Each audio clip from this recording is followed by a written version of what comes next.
Acreditam que anjos são simplesmente uma mitologia da fé cristã, que não existem anjos, são somente manifestações do próprio Deus ou do próprio Jesus, e que essa hoste celestial que nós acreditamos, né, esse exército de anjos que nós acreditamos, de fato não passam de mitologia. Essa é uma parte do estudo, essa é uma parte de alguns pensadores. O interessante é você também entender que nem todo teólogo é crente, tá? Teólogo é aquele pensador que estuda sobre Deus. Tem teólogos ateus, sabia disso? Tem muitos teólogos que são ateus.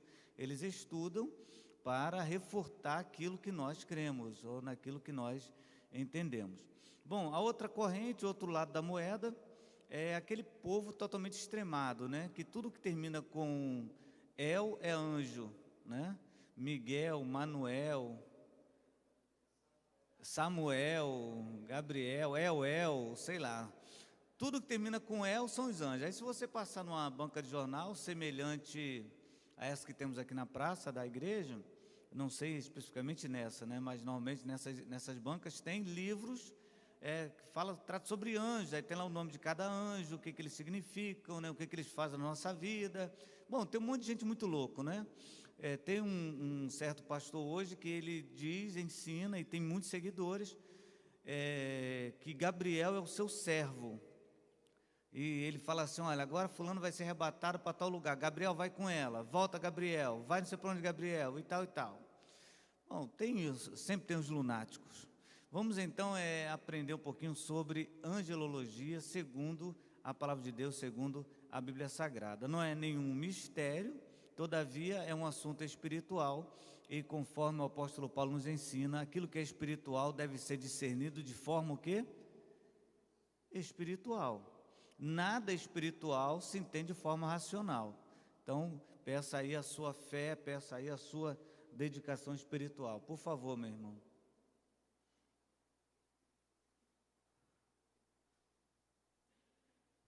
Mudou? Vamos lá, então. Eu trago para vocês agora, né, a terminologia da palavra angelologia. Ela é a junção de duas palavras, ou aglutinação, como você preferir. Ângelos, traduzido por mensageiros, são duas palavras gregas, tá? Ângelos, traduzido por mensageiros ou enviado, e logia, discurso ou tratado. Somados os dois, estudo sobre os anjos ou doutrina sobre os anjos.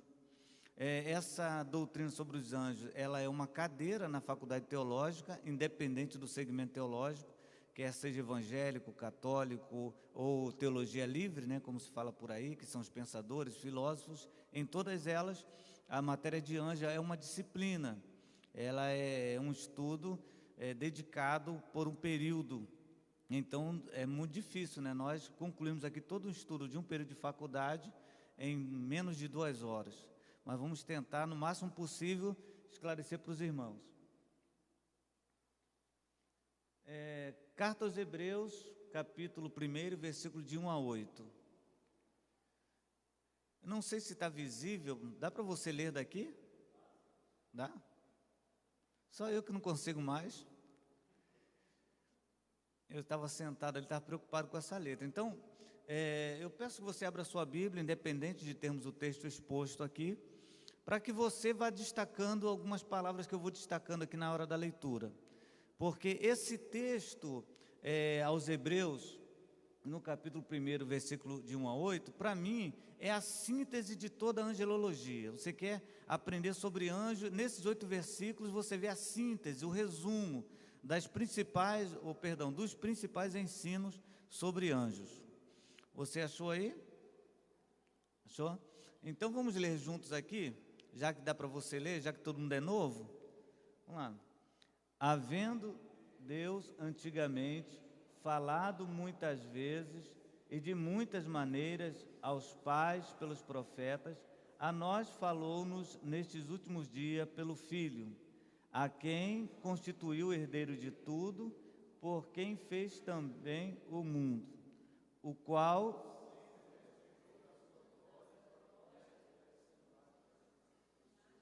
e sustentando todas as coisas pela palavra do seu poder, havendo feito por si mesmo a purificação dos nossos pecados, assentou-se à destra da majestade nas alturas. Só um minutinho. A partir daí começa anjos. E você vai ver que o escritor dos Hebreus, ele define, né, essa ciência, vamos dizer assim, essa disciplina de uma forma muito objetiva. Vamos lá, versículo 4. Feito tanto mais excelente do que os anjos, quando deram mais excelente nome do que eles. Está cortando um pouco aqui o slide aqui. Veja só, primeiro versículo. Feito tanto mais excelente do que os anjos. Ele está se referindo a quem? Está se referindo aos homens, certo? Que foram feitos, e o autor fala o seguinte: mais excelente do que os anjos também foram feitos. Então nós podemos entender logo de imediato que os anjos foram criados por Deus, mais excelente do que os homens no contexto espiritual. Vamos lá, versículo 5, por favor. Deus está aqui. Versículo 5. Porque a qual dos anjos disse jamais: tu és meu filho, hoje, e a outra vez eu lhe serei por pai, e ele me será por filho. Mais uma vez o autor falando sobre gerar, né? Sobre algo que foi criado. E quando outra vez introduz no mundo o primogênito, diz: e todos os anjos de Deus o adorem. Já está agora dizendo para nós que os anjos não estão no nível de serem adorados, mas ao contrário disso, eles adoram Jesus. E quanto aos anjos,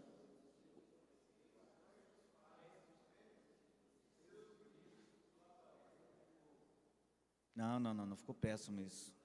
Está na Bíblia não, vamos lá de novo. E quanto faz vento. Versículo 7, eu destaco mais uma expressão ali sobre anjos, né? Mais uma vez a palavra diaconia aparece.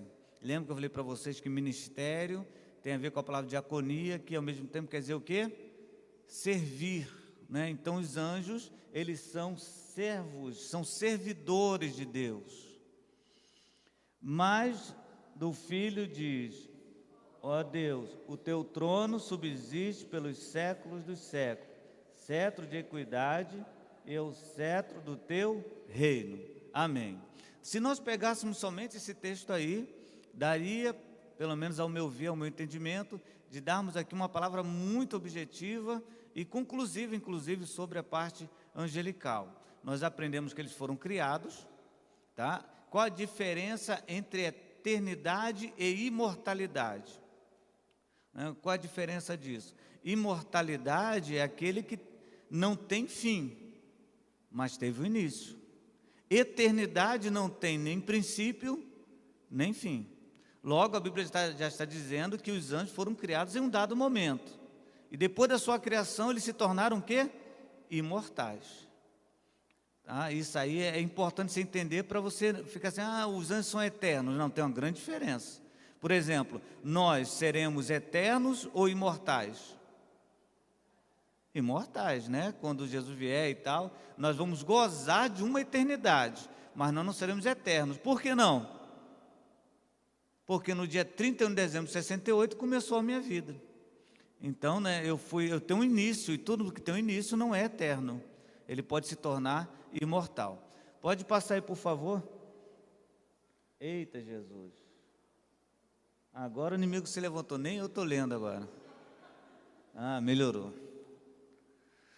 Vamos lá, isso aqui é importante você anotar, é muito importante, tá? Eu trago aqui uma síntese dos aspectos da natureza dos anjos, a sua natureza, a descrição e a referência bíblica.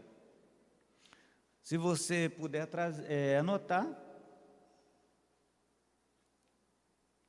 Se vocês me permitirem, eu não vou ler a referência, tá bom? Senão vai demandar muito tempo. Na realidade, são referências que eu uso como base para apoiar aquele conceito anterior. Então, por exemplo, primeiro aspecto da sua natureza são espíritos. Os anjos são seres espirituais. E quando fala que são seres espirituais, estamos entendendo logo que eles não são materiais, não são físicos, não têm um corpo físico. Certo? Ah, pastor, isso é simples. Mas o simples e o óbvio tem que ser dito. Porque tem pessoas que acreditam que já tocou no anjo. Teve um outro que falou para mim que viu um anjo dentro da igreja chupando uma manga. Aí perguntou para mim assim, pastor, o que quer dizer isso? Aí eu perguntei, a manga era da feira ou era do pé?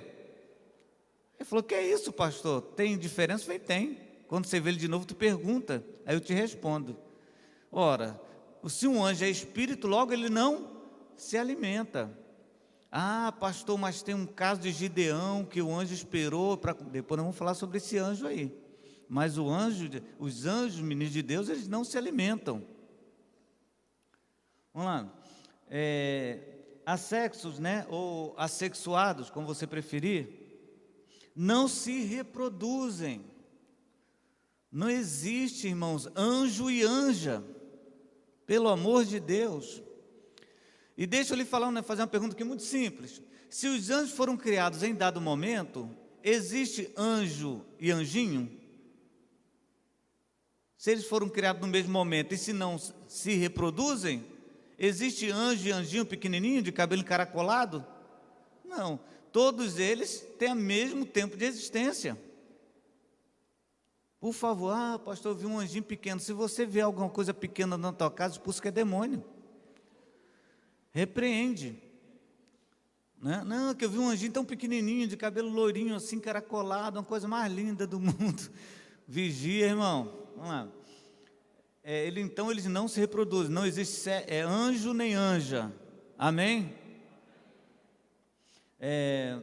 São criaturas, né, criadas por Deus, isso aí basicamente eu já falei na leitura do texto. Imortais, não estão sujeitos à morte. Eu não sei se você já viu um filme antigo, eu não sei se fala que isso é Terra dos Anjos, Cidade dos Anjos, né, que o pessoal tudo de preto e tal, e naquele romance, né, criado em torno dos anjos, existe uma forma do anjo se tornar mortal que é se matando, se lançando na terra e tal. Não, o anjo, ele não é mortal, ele é imortal. São numerosos, são chamados de hostes, né, e não raça. Qual a diferença? A palavra hoste citada na Bíblia Sagrada quer dizer regimento militar. Ou seja, foram criados um grupo numeroso, milhares e milhares, como um grande regimento militar. Não é uma raça específica. Não, temos os seres humanos e agora temos os anjos. Teve o dinossauro que foram aniquilados. Não, os anjos não são uma raça criada por Deus. É uma hoste, é um exército. Que cada um tem a sua função. E nós vamos explicar cada uma delas. Velozes. Não estão sujeitos ao espaço e tempo, né? Como por exemplo na oração de Daniel, quando Daniel fala que estava orando e o anjo veio trazer a resposta, né? Temos ali aquele momento ali da luta. Você já leu esse texto? Já é interessante, né? Quando fala que o inimigo, né, se opôs à resposta e teve que descer um outro, né, para trazer a resposta. Quem foi esse que teve que descer para acabar com a bagunça? O arcanjo Miguel, né, teve que descer para acabar com aquela farofa toda, porque os demônios estavam impedindo a resposta de Daniel de chegar, né? Eu fico assim, às vezes, criando na minha mente ilusões quando eu falo assim, né, histórias, alegorias, eu fico imaginando Deus falando assim, ô Miguel, não acaba com esse negócio lá, por favor, não aguento mais isso, né? Acaba logo com isso. Aí Miguel deu logo a resposta de Daniel. Vamos lá, pode passar aí, por favor. Sobre o seu caráter, né, o caráter dos anjos, melhor dizendo. Os anjos são seres eleitos. Primeira carta de Timóteo 5:21. Agora deixa eu explicar o que quer dizer isso, né? Porque quando nós falamos de os homens são eleitos, você pensa logo em quê? Predestinação, né? Ou seja, aquele que foi eleito por Deus e tal. E por falar em predestinação, nós estamos aí ensaiando aí, um dia conversando sobre o Evangelho, vamos falar sobre predestinação aqui na igreja. Preste bem atenção. Esse negócio de predestinação está muito preso a algo chamado presciência. O que é presciência? É saber antecipadamente. Se você sabe antecipadamente alguma coisa, um exemplo que eu vou dar aqui, você sabe, acho que já deve esse exemplo que eu vou dar de novo, você sabe que se você botar um chocolate, um pudim, sei lá, no mesmo quarto que o seu filho, mesmo que você de forma insistente fala, não coma, você sabe que você corre um sério risco. Na verdade, não tem nem risco nessa história. Quando você voltar, o fato está consumado, né? A boca da criança toda suja e a sua ordem não foi atendida. Aí você fala, mas por que você deixou? Eu deixei, aí eu fui, peguei o meu filho e falei, você não pode fazer isso, pode desobedecer o pai e bati nele. Para ensinar. É um exemplo maluco que eu estou criando. Você sabe antecipadamente. O fato de Deus saber antecipadamente é que nos confunde todo. Porque se Deus sabe o que vai acontecer comigo amanhã, logo Ele sabe quais escolhas que eu vou tomar amanhã. E se Ele sabe quais escolhas que eu tomarei amanhã, então nós começamos a caminhar, então Ele deixou, Ele predestinou, não tem nada a ver. Então, agora com relação aos anjos, não quer dizer que eles são eleitos por Deus, mas eles escolheram ser de Deus. Lembra daquele início lá, quando os anjos foram seduzidos por Lúcifer para tentarem contra Deus? Quantos anjos foram atrás do vermelho? Do encardido? Uma terça parte. Então você imagina que foram muitos anjos. E os demais? Esses demais são chamados de anjos eleitos, que voluntariamente escolheram permanecer fiéis a Deus. Aí dá esse nome de eleição, mas não de eleição de Deus para eles, mas de eles para com Deus. Deu para compreender?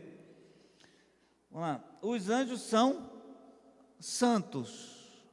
Preste bem atenção, irmão, não confunda santo com divindade. Hoje em dia nós temos a cultura da divindade, né? Fulano de tal é um santo, então tem que acender uma vela para ele, então tem que pagar promessa para ele. Santo quer dizer separado, que não é impuro, é aquele ser puro, separado por Deus. Não tem nada a ver com divindade. Os anjos são sábios. Ezequiel teve uma visão do querubim, e uma visão, ao meu ver, assustadora. Ele fala que viu o querubim, depois nós vamos explicar as classes ali. E ele fala que o querubim tinha 4 rostos. Você já ficaria na visão? E ele fala que um dos rostos era rosto de leão. O outro rosto, eu estou fugindo aqui a ordem, eu estou alterando a ordem, mas por uma questão de... não estou conseguindo memorizar muito mais. O segundo rosto, rosto de boi. O terceiro rosto, rosto de águia. E o quarto rosto, rosto de homem. Você decorou? Então o querubim tem 4 rostos. Leão.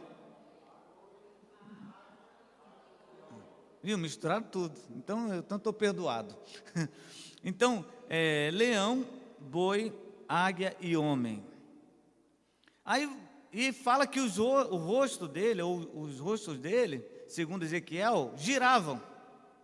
Gente, e quando eles andavam, rodas tinham sobre eles. E conforme o querubim andava, as rodas estavam sobre ele. E quando o querubim ia para o lado, a roda ia para lá. E Ezequiel fala que viu isso assim e achou isso inefável, né? Sem explicação. Tem um filme que tenta retratar isso. Bom, eu vou tentar lembrar e falo com vocês aí. Bom, mas cada rosto tem um nome. Presságio. Alguém falou presságio? Presságio. Então, cada rosto tem uma característica. Rosto de leão. Ele está dizendo que o querubim de Deus, ele é feroz. O querubim é feroz. Rosto de águia, quer dizer que ele é rápido. Não tem esse negócio de Deus falar assim, faça isso, e demora a cumprir, não, é na hora. Você lembra quando Davi fez um censo? Um censo sem a permissão de Deus? Quem lembra desse texto? Aí Deus não gostou daquele censo, quem que Deus mandou? Um querubim, né? Levanta a espada, meu filho. O querubim só levantou a espada.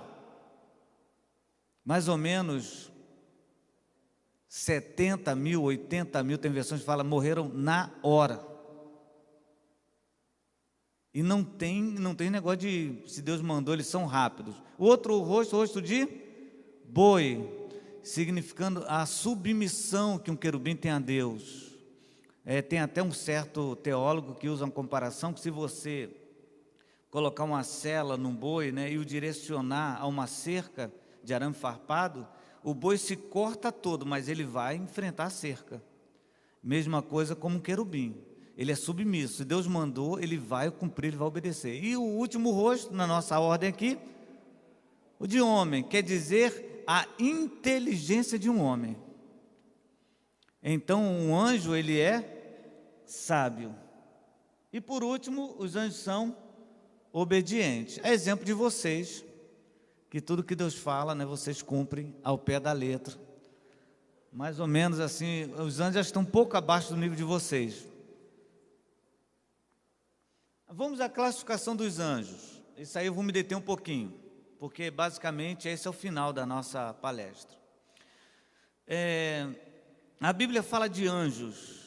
Primeiro, eu falo aqui do anjo do Senhor. Segundo, arcanjo Miguel. Terceiro, Gabriel, né? E mais na outra lá, querubins e serafins.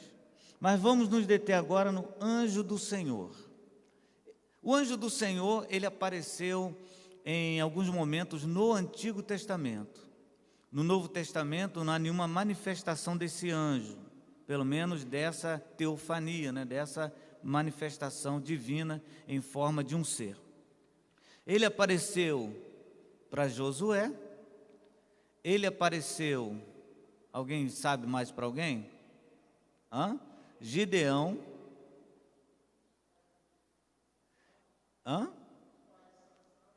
pai de Sansão. Você lembra também quando o povo está no deserto caminhando? Quem é na frente do povo do deserto? O anjo do Senhor. Normalmente, as versões antigas, principalmente a Almeida Corrigida, ela dá-se uma certa pista para nós de quem se refere esse anjo do Senhor. Porque normalmente quando se fala desse anjo, o A é maiúsculo, né? Então, só esse anjo, só essa aparição, anjo do Senhor. Algumas versões hoje têm banalizado isso, que para mim é muito importante. Para mim é um detalhe muito importante, não poderia ser tirado da Bíblia Sagrada. A linguagem de hoje, por exemplo, nem fala do Senhor, fala anjo. Então, esse anjo do Senhor é uma teofania, é uma manifestação de Jesus em forma corpórea. Por isso, ele recebeu o alimento de Gideão. Aí você fala assim, um anjo, como que ele recebeu o alimento de Gideão? Porque ele não era um anjo comum, era o Jesus se manifestando em forma de um homem. E como Gideão não sabia quem era, como que Gideão define isso? Um anjo. Quando aparece para Josué, como que ele se manifesta? Porque você está aí atribulado, rapaz, levanta, vou te dar uma ordem. E qual a ordem? Você vai rodear a cidade 7 dias, né, até nas primeiras 6 vezes, uma vez, no último dia 7 vezes. Quem foi que deu essa ordem? Por que então Gideão não dá o nome do anjo? Apareceu para ele uma forma, um ser espiritual, então, um anjo. Mas os rabinos sempre teve o cuidado de definir, e se você pegar a Torá, que é o livro sagrado do judaísmo, há muitos comentários sobre isso, né? Há muitos detalhes sobre isso, mas nenhum rabino teve a coragem de tirar a diferenciação na escrita, mesmo que não entenda, mesmo que não fale assim, isso aqui, eles jamais vão falar que era Jesus, mas eles entenderam que era importante deixar aquela letra maiúscula para diferenciar que anjo está se tratando ali. Então esse anjo do Senhor não se manifestou no Novo Testamento, por uma questão óbvia. Qual? Porque ele veio em carne. Um menino nasceu, um filho se nos deu, e o principado está sobre os seus ombros. Quem é esse? Gente, está todo mundo aqui? Ou vocês estão já voando na Via Láctea por aí com as asas né? Então, não houve essa manifestação no Novo Testamento porque ele veio em forma corpórea, ele nasceu. Lembrando que eu não estou falando que Jesus é um anjo, estou dizendo que Jesus se apresentou e as pessoas da época não conseguiram definiram como uma pessoa de anjo. Arcanjo Miguel é o único anjo citado na Bíblia Sagrada e chamado de arcanjo. Você já ouviu uma palavra chamada arcebispo? O que quer dizer o arcebispo? Aquele que está acima do bispo, o que coordena o bispo. Então, arcanjo é aquele que está acima do anjo, aquele que lidera os anjos.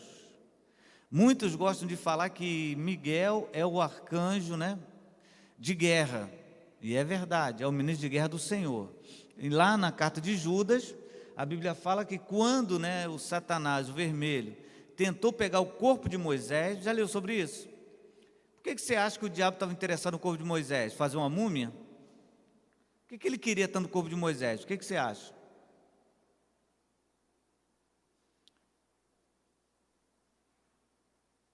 Há um doce Espírito.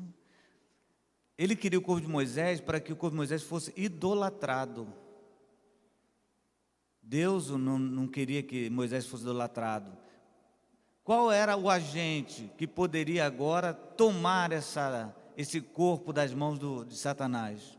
Deus manda arcanjo Miguel.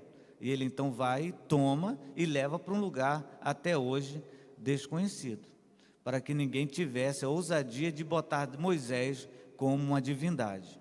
Então o arcanjo Miguel nós podemos considerá-lo como o príncipe de guerra. Se um querubim matou 80.000 quando levantou a espada, quantos que Miguel mata quando abaixa dele? O que você acha? Teve um dia que eu passei numa determinada igreja, tinha assim, uma faixa assim, em cima da igreja. Sexta-feira, campanha do livro da Bola de Fogo. Eu nem sabia que a Bola de Fogo era escritora. Aí no final estava assim, e descida do arcanjo Miguel. Eu falei, vou nada, mesmo. Eu vou fazer o quê? Onde Miguel, gente, cheio de pecado, vou fazer o que lá? Um ministro de guerra. Aí de outro já fala assim, quando chegar no céu, eu vou ver Miguel regendo o coral e dizendo assim, né? Como é lindo o lugar que Jesus preparou para mim, é bonito. Aí Miguel está lá, é bonita, não, irmão. O arcanjo Miguel tem muito o que fazer. E espero em Deus que ele nunca vá na sua casa para tomar uma decisão de Deus, porque quando ele vai, ele não volta sem executar, e ninguém pede. Às vezes as pessoas ficam brincando com certas coisas, né? Por exemplo, você conhece, é até desnecessário falar o nome do pregador, quando um certo pregador fala assim, arcanjo Miguel, faz isso para mim, agora você vai ficar na esquina aqui, agora arcanjo Miguel. As pessoas não sabem, né? Não têm ideia. Eu acredito que Deus fica assim, sabe, enjoado, fica assim, atribulado, triste com certas coisas. Gabriel. Muitos escritores, teólogos, professores querem dar a Gabriel também o título de arcanjo, porque na Bíblia Sagrada só 2 anjos recebem o nome, são nominados, é o arcanjo Miguel e Gabriel. Gabriel, as pessoas falam, não, ele também é um arcanjo, porque a missão dele é uma missão assim, muito importante e tal, é exemplo da oração, é exemplo do nascimento de Jesus, quando Gabriel vem entregar mensagem a Maria. Eu fico às vezes pensando nesse quadro, porque eu acredito que depois que Davi pecou, o nosso adversário ele ficou procurando de quem seria o homem que nasceria o Salvador. Eu acredito que havia assim uma busca, né, uma atenção muito grande nisso. E de repente, o tempo vai passando, vem Isaías, que também, ao meu ver, né, era um ótimo candidato a dele vir o Salvador. até porque foi um dos que mais profetizou sobre o nascimento de Jesus. Mas o tempo foi passando e tal, vem o império, vamos dizer assim, israelense destruído, né, levado cativo, vem os persas, depois dos persas vem os babilônicos, depois vem os gregos. Depois dos gregos, então, cresce o Império Romano, muito tempo passou, muita coisa mudou, e é claro que o diabo ficou atento, porque havia uma promessa no coração do diabo que não saía do coração dele. Que promessa é essa? Do ventre dela nascerá um que vai esmagar a tua cabeça. Então, Satanás estava atento. De repente, imagina, passa o tempo lá na Palestina, o céu se abre e desce Gabriel, que não era comum. É claro que o vermelho falou, opa, não, vamos segui-lo. E Gabriel então vai voando até um lugar, até uma pequena aldeia chamada Belém, Nazaré, Tiberíades, Distrito do Moraes. Onde foi até onde que o anjo foi falar com a virgem? Nazaré, Belém, Jerusalém. Nenhuma das respostas anteriores, vocês estão reprovados no Enem celestial. Onde que morava a família de José? Nazaré. Jesus nasceu em Belém. Mas o anjo vai até onde Maria está. Imagina ir num lugar, né, onde não se apreciava nada, assim, não era um lugar bonito, não era um lugar de pessoas famosas. E aquele anjo tão imponente, tão conhecido, tão temido, vai naquela casa. Você não acredita que as hostes maléficas também não foram para lá? E quando chegaram lá, o anjo vai, se apresenta para aquela jovem e fala assim: olha, salve menina, tu és bem-aventurada. Você é bendita entre todas as mulheres. Imagina o vermelho atribulado. Aí, mas por que eu sou bem-aventurada? Porque de ti nascerá um, que será o Salvador do mundo, e o nome dele será Jesus. Aí a pessoa fala assim: pastor, e depois disso? E o anjo Gabriel depois disso? Ele se apresentou para alguém? Para Maria de novo? Não. Depois que ele fala isso com Maria, ele deixa Maria, entre aspas, sozinha. Parece que é até uma covardia. Aí você fala: como é que pode, gente? Sabe por que o anjo Gabriel deixou ela sozinha? E o diabo pensou assim: eu vou matá-la, vou destruí-la. Porque na realidade, o anjo Gabriel dá uma sentença. O anjo Gabriel olha para Maria e fala assim: tu és bendita, né? Aí depois vira para o vermelho e fala assim: o Senhor é contigo. Em outras palavras, você vai estar protegida por Deus. Você vai estar nas mãos de Deus. E depois disso, o que acontece com o anjo Gabriel? Ele volta no Novo Testamento? Foi ele que se apresentou a Saulo no caminho de Damasco? Não. Foi ele que falou com João na ilha de Pátimos? Também não. Cadê Gabriel? Cadê Gabriel agora? Ele se apresenta para José em sonhos, mas para Maria não aparece mais. Então esse anjo Gabriel, por causa dessa função importante de ser um mensageiro de boas novas de Deus, alguns falam que ele merece o título de arcanjo. Eu acho que ele merece muita coisa, né? Mas só que a Bíblia não dá esse apoio. A Bíblia só chama de arcanjo Miguel. Então não adianta eu falar assim: não, Gabriel também é um arcanjo, porque nós não temos apoio bíblico para isso. Nenhum versículo na Bíblia chama Gabriel de arcanjo, somente o arcanjo Miguel. Existem algumas comparações. Dizem que Gabriel é o deus Hermes da mitologia grega, o mensageiro, né? Aquele que tem nos seus sapatos duas asinhas e fica transmitindo a mensagem de Zeus para a humanidade, volta e tal. Algumas pessoas falam que Gabriel é somente esse Hermes, né? O mensageiro. Não, mas Gabriel, com certeza ele deve ter alguma função lá que nós vamos saber quando chegarmos lá. Você vai querer saber? Meu Deus, ninguém. Vocês estão com medo do estudo? Não, né? Eu nem falei de vermelho ainda. Estão só falando das coisas boas, agradáveis. Vamos lá. Pode passar aí, por favor. Pronto. É agora que o negócio tribula. Querubins. São os querubins responsáveis por sustentar o trono divino. Sustentar aí não é segurar assim, tá? É proteger, é manter. Então os querubins são o quê? Se Miguel é o ministro de guerra, os querubins são o quê? Os soldados. Dessa turma aí dos querubins, daquela mesmo que Ezequiel viu, preste bem atenção, vamos voltar a Ezequiel, rosto de leão, boi, águia e homem, todas aquelas quatro qualidades, que eu citei para um querubim. Imagine agora esses seres, todas elas, fora o poder que eles têm. Dessa classe, pertencia a Lúcifer. Lúcifer era um querubim, e diz a Bíblia que querubim ungido. Você imagina o quê? Quando a Bíblia destaca, tu eras querubim ungido, até que foi achada iniquidade em ti. Você imagina que ele é mais poderoso ou menos poderoso do que um querubim comum? Mais. Deus colocou ele nessa terra para ele administrar essa terra e dominar os querubins que estavam com ele.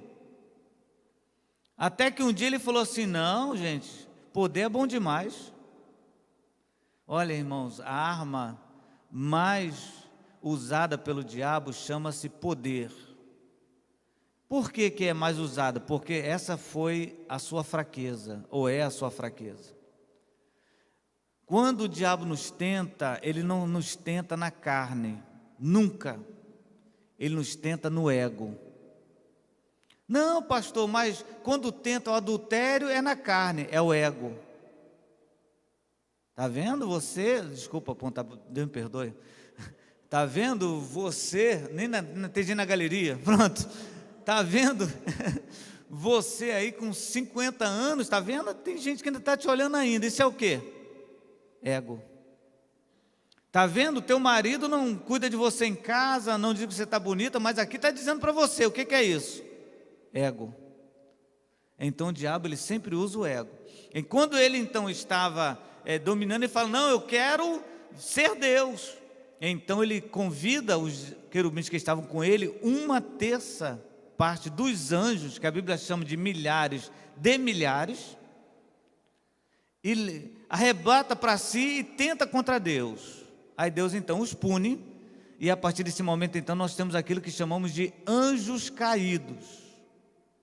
E eu vou explicar para vocês agora algo muito importante, apesar de eu não ter trazido no slide aqui, por uma questão que eu achei que seria mais fácil nós conversarmos, que são aquilo que nós chamamos de nefilins.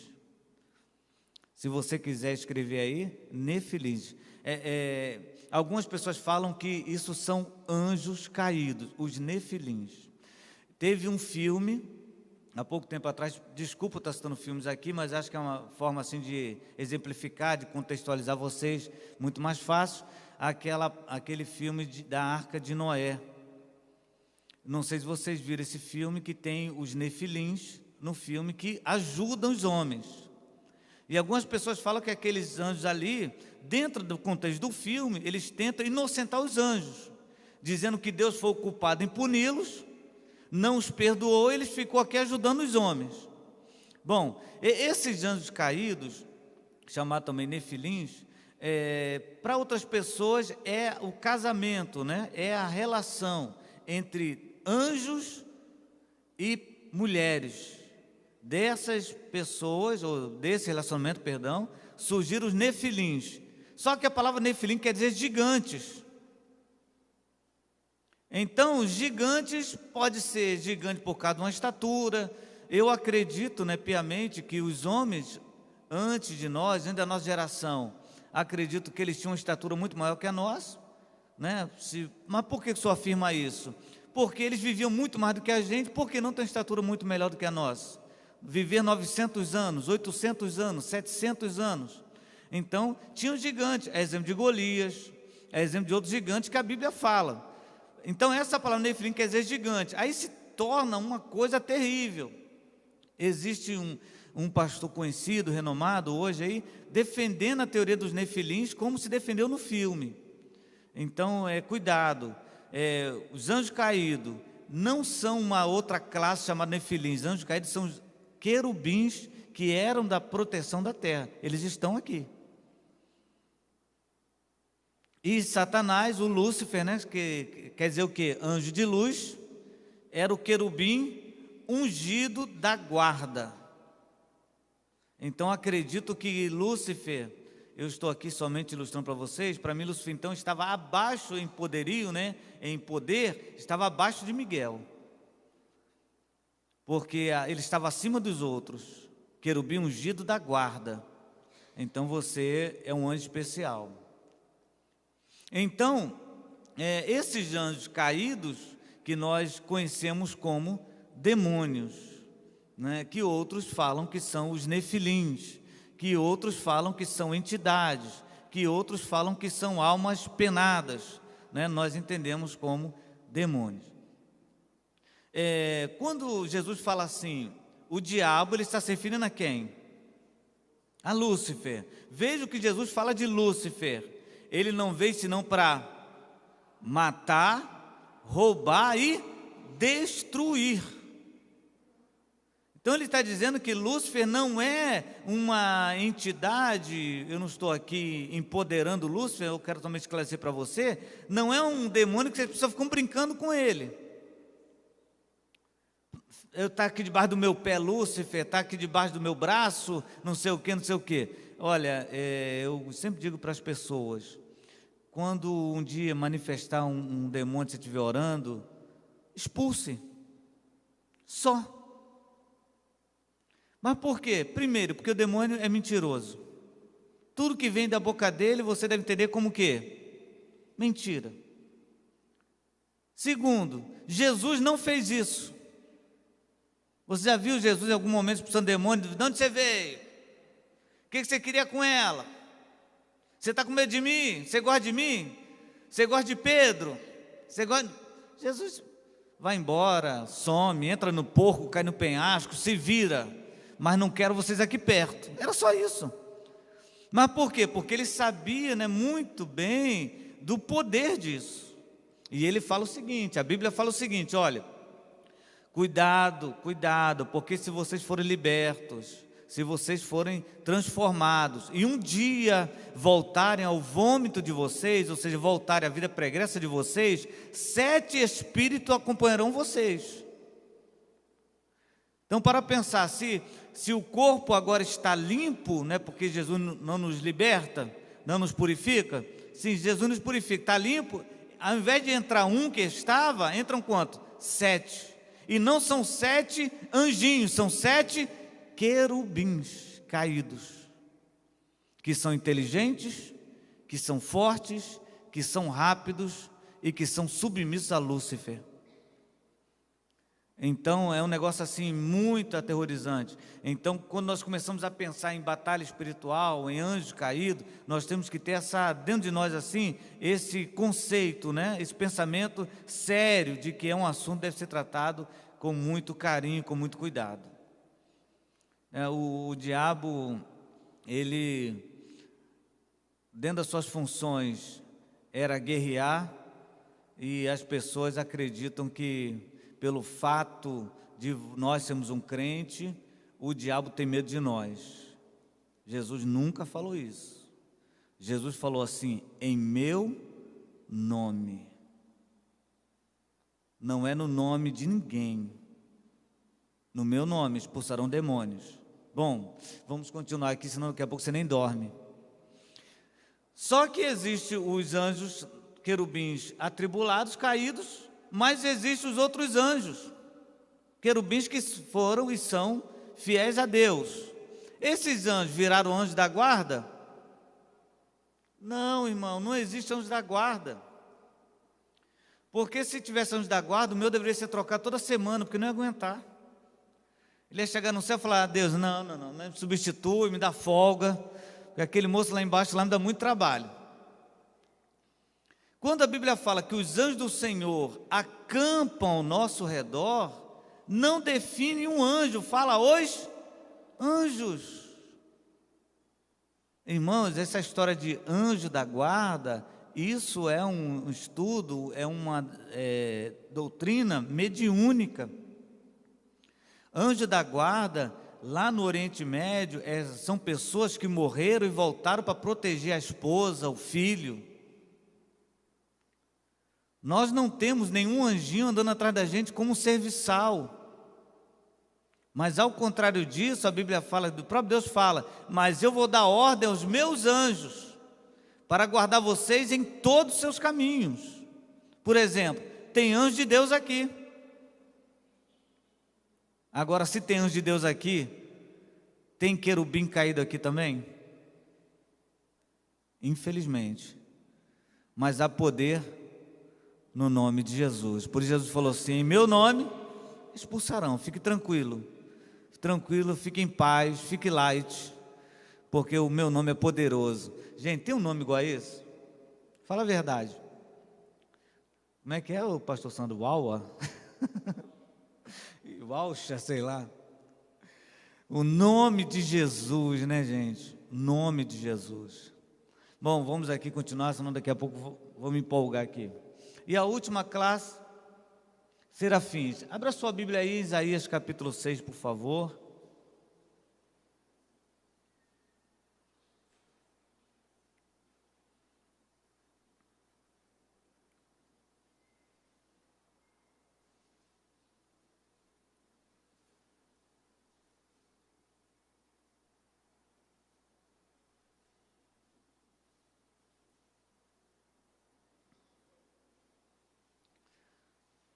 No ano em que morreu o rei Uzias, eu vi o Senhor sentado no alto e sublime trono.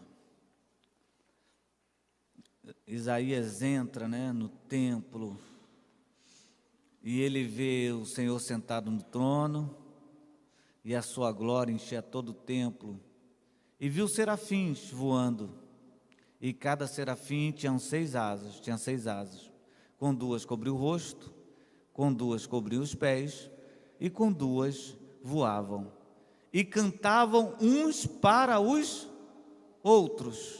Não é isso que está na Bíblia? Dizendo: Santo, Santo, Santo é o Senhor dos exércitos, e toda a terra está cheia da sua glória. Aleluia. O interessante nesse texto aí é isso: cantavam uns para os outros.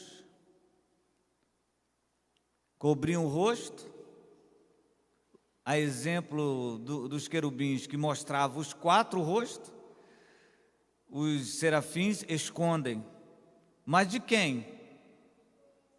Dos homens? De Deus, porque estavam diante do trono de Deus. Esconde o seu rosto, esconde os seus pés, e com as outras 2 asas voavam, e olhando um para os outros, e falando para os outros: serafim, santo, santo, santo é o Senhor dos exércitos, toda a terra está cheia da sua glória. É como se fosse mais ou menos uma comparação assim muito pífia, que agora é mais ou menos assim: diga para o seu irmão, você vai vencer. Quando você faz isso, pelo menos a intenção, eu penso que seja, do pastor que ordena isso, é para fixar uma verdade, não é? Diga para ele assim: você vai vencer, aí tal. Aí tem uns que exageram: sacode ele agora. Hã? Vou nem falar isso aqui. Sacode e tal, dá a língua para ele e tal. Mas a Bíblia fala que os serafins falavam um para os outros. São os anjos adoradores. A Bíblia Sagrada que fala que os anjos são os responsáveis pela adoração a Deus no céu. No livro do Apocalipse fala que esses anjos chegam em dado momento da revelação de João e falam assim: digno é o Cordeiro de abrir o livro e desatar os seus selos. e começa a falar, né? Por favor, Betel, pega por favor minha Bíblia aí.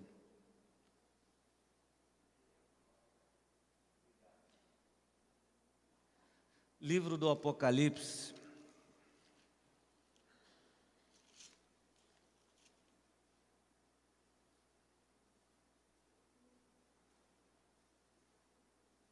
Capítulo 5.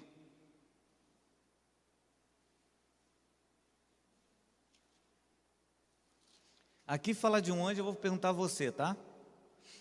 Capítulo 5. Acharam? Vi na mão direita daquele que estava sentado no trono, um livro escrito por dentro e por fora, de todo selado com 7 selos. Vi também um anjo forte.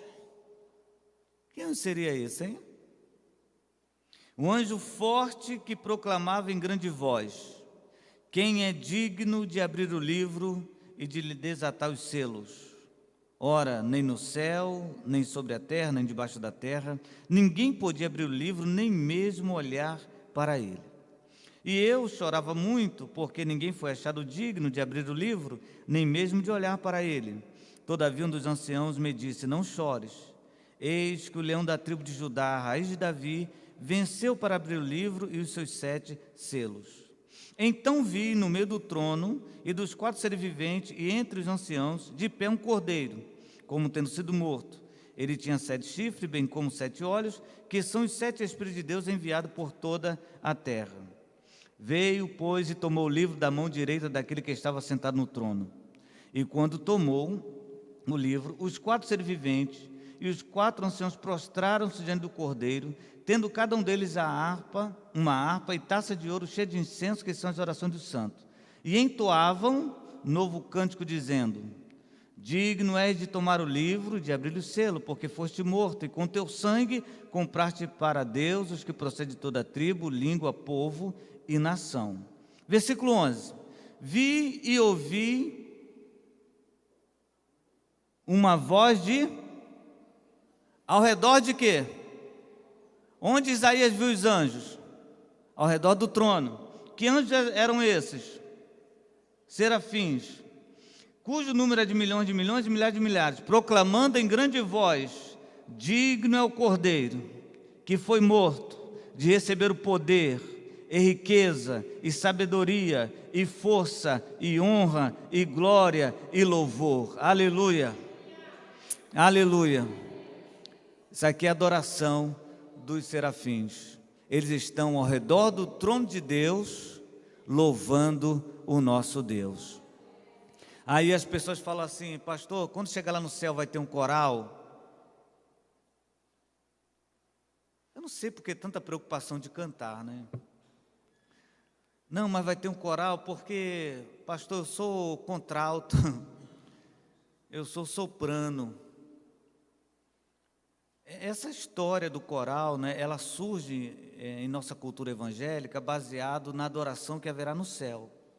E como nós limitamos a adoração ao céu como louvor, como música, então nós entendemos, né, assim, de uma forma quase que indutiva, que haverá um coral e nós vamos fazer parte dele.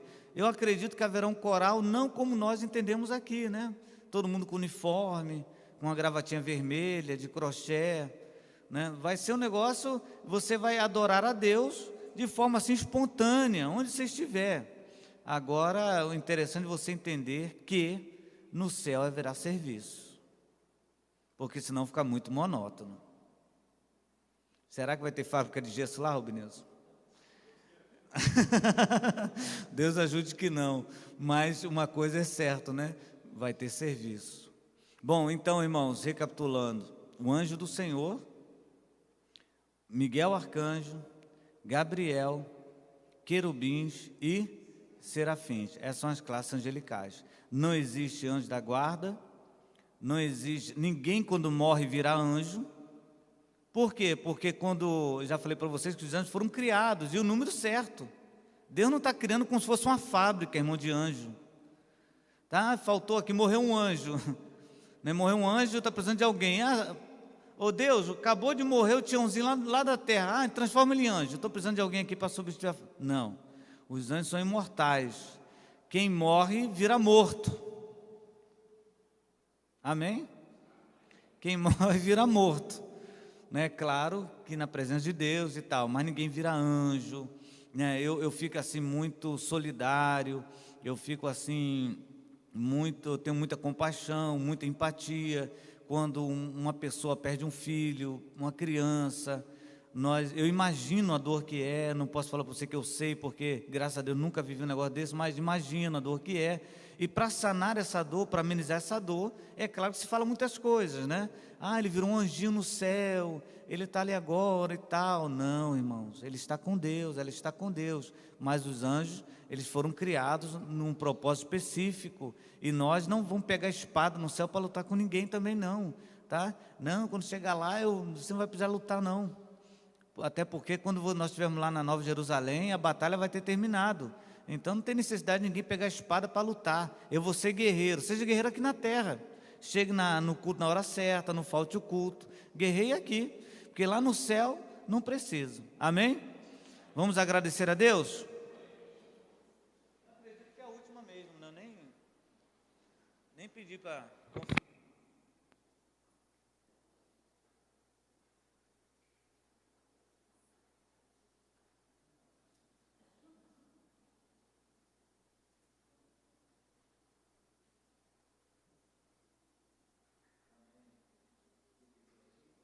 Graças a Deus.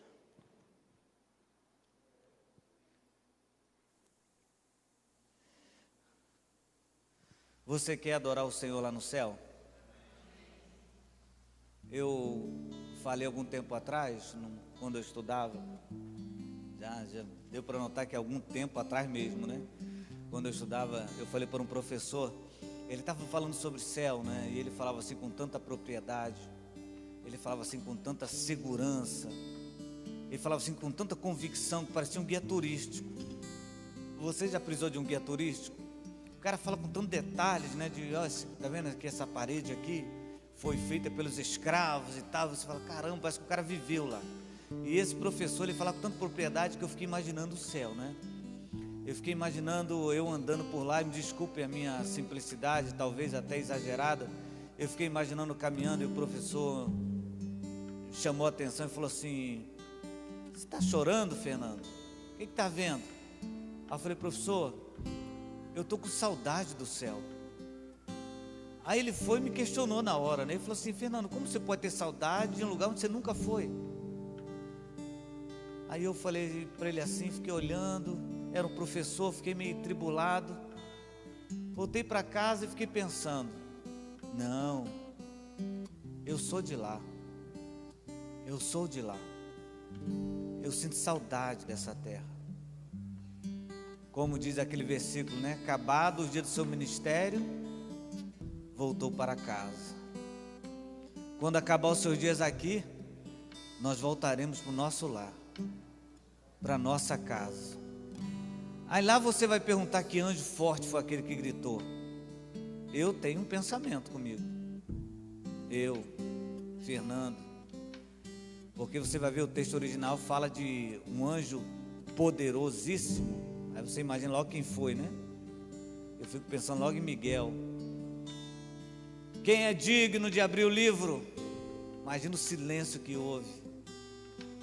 Aí depois João continua e fala assim, mas os anjos que estavam ao redor do trono, os anjos que estavam ao redor do trono diziam, digno é o Cordeiro de receber louvor, força e honra. Eu quero terminar esse estudo dizendo para você, não se preocupe em ver anjos. Os anjos não devem ser adorados, os anjos são nossos conservos. Os anjos nós não podemos fazer um altar na nossa casa para o anjo e falar, eu vou adorar Miguel. Não, faça isso até pecado. Se preocupe em estar perante Jesus. Se preocupe em ver Jesus.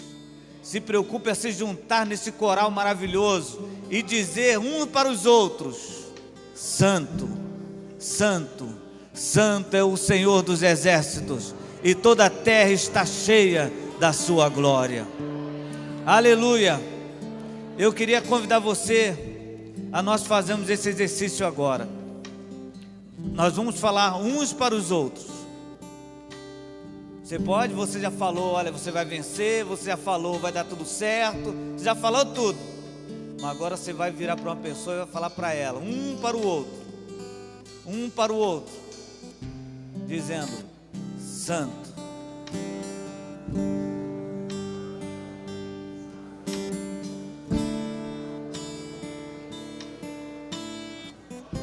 Mais uma vez: santo, santo, santo é o Senhor dos exércitos, e toda a terra está cheia da sua glória.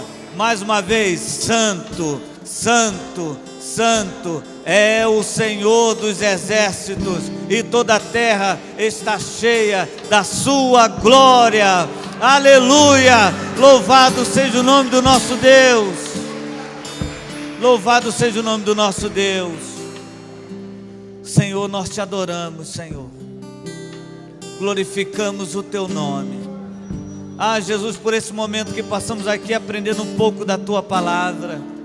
Jesus, queremos agora declarar, assim como os anjos fazem continuamente. Declaramos que tu és santo, que tu és poderoso, que tu és maravilhoso. Declaramos a tua santidade, Senhor, na nossa vida e a tua santidade nessa igreja. Ó Deus, te agradecemos. Leva-nos em paz até nossos lares. Dá-nos uma noite abençoada por ti, e que em tudo e por tudo o teu nome seja glorificado, em nome de Jesus. Amém e amém. Vamos aplaudir o nosso Deus mais uma vez. Amém. Boa noite, meus irmãos. Vão em paz. Que o Senhor vos abençoe rica e abundantemente. Amém.